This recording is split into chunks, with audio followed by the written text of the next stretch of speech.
My name is Edwin Jacobs. I'm a partner at Timelix law firm. We are a specialized law firm in telecom, e-business and e-commerce, everything that is related to internet, anything that's related to the e-business in the large meaning of the word. In fact, everything that has a little e in front of it, starting with electronic. I'm also lecturing at the University of Leuven and of Antwerp, and we are partnering in a lot of international ventures, like for example the World IT Lawyers, and another example is the cross-border e-commerce community. I am Davide Parrilli. I'm a lawyer at the law firm Timelix in Brussels. We are specialized in IT law in the broad sense, so including IP protection, data privacy, electronic contracts, e-banking law, basically everything that relates to new or less new technologies. Particularly within Timelix, I'm in charge of 3 different sections, desks that we have. The first one, the Italian desk, due to the fact that I'm an Italian national. The second one, that is kind of recent, very promising, the Brazilian desk. And with the Brazilian desk, we developed experience indeed in exporting regulation in all exporting issues that companies have to face when dealing namely with Brazil, but it can be extended to other countries. And the other desk that is also very promising and dramatically growing within Timelix is the design desk, that is devoted to design companies and individual designers that want to have an efficient protection of their products and services in Europe and outside Europe.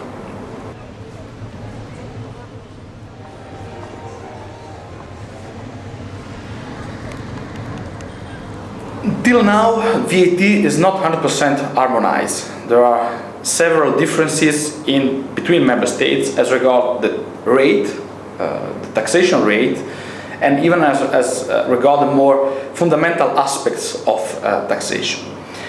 The main division, well, there are some main divisions that have to be done to calculate if, when, where, and how much VAT must be paid. The 2 fundamental divisions are whether we are talking about a B2B transaction or a B2C transaction, and whether we're talking about goods or services.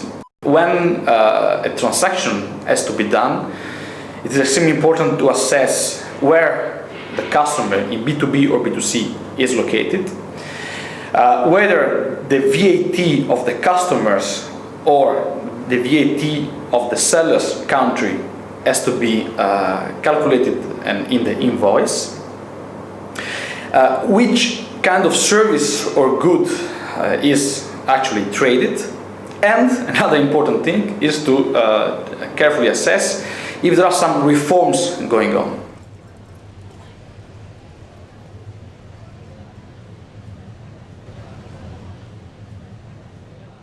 When a company has to export products or services outside of the European Union, they have first to take into account the export regulations of their country or of their region. Coming back to your question regarding the import. Well, import regulations, import taxes differ dramatically country per country. It's not a secret that most of the countries, we don't have to forget the European Union as well, but this is an issue that affects companies established outside of Europe that want to export to Europe. The majority of the countries in the world are, to a bigger or lesser extent, protectionist. There are good reasons to be protectionist. I think this is not the point of your question. But the reality, practically speaking, is that yes, the companies, businesses that want to export have to take into account whether or not particular items can be exported, how much can be exported. At the end, if the price for the consumer and for the final customer after all the import taxes that have an impact on the final price, can be paid by the client, in the sense whether the product has a market in the concerned country.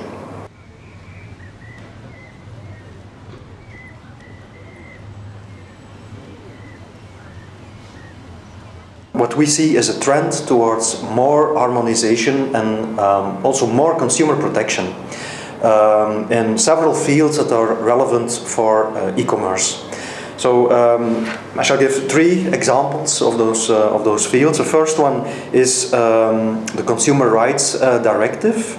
So this Consumer Rights Directive harmonizes a lot for merchants and for consumers who are more protected throughout the European Union. For example, a merchant must give a lot of information about the goods or services that he wants to sell online. The merchant is not allowed to use pre-ticked boxes, for example. He has to give information about the price upfront before the consumer clicks on the I agree button. Those are just some examples. A second example of harmonization and consumer protection is in the data protection field, or data privacy, if you want. So, as you may know, there is currently a new data protection regulation in the pipeline on the European level, which puts the data subject, as they call it, or the consumer, in the driving seat. So it's the consumer who is, in fact, the boss or the custodian of his own data, and it should be the consumer who decides to whom he gives his data and to whom he doesn't give his data. So the bottom line is that the consumer must always remain in control of his personal data. A third example of this trend towards more harmonization and more consumer protection is in the field of payments. So there we see very recently even that the new Payment Services Directive, which is also in the pipeline, has been put on the table again, and there is an updated proposal by the European Council, which mentions that there should be strong authentication for payments. This means, in fact, that the consumer will be better protected for all kinds of payments. It even includes direct debit payments, for example. So, having said that, of course, not everything is harmonized. For example, certain countries require that the contract is translated into the local language. This is a first important element. If you want to target a consumer market as a merchant, you must be able to deliver and sell your goods and services with, for example, a contract in Dutch or English, not only in English but in the local language also. Another point that's not entirely harmonized is, for example, contract law. Dealing with e-commerce is one thing, but how does the contract come into place? That's another thing. So that's another field that's not entirely harmonized yet. A fourth example, which is very recent and a very hot topic, is everything that has to do with mobile and apps. For example, in-app purchases. What we see in our daily practice is that both merchants and consumers have a lot of questions about the good practices about dealing with in-app purchases and dealing with data privacy, data protection within apps, within mobile apps. What should they take into account? What can they do with the data of the consumer, with the payment data? Can they do a big data analysis on the payment data, for example? What kind of consent do they need from the buyer? Those are the things that we see very often and which are very hot topics in daily practice.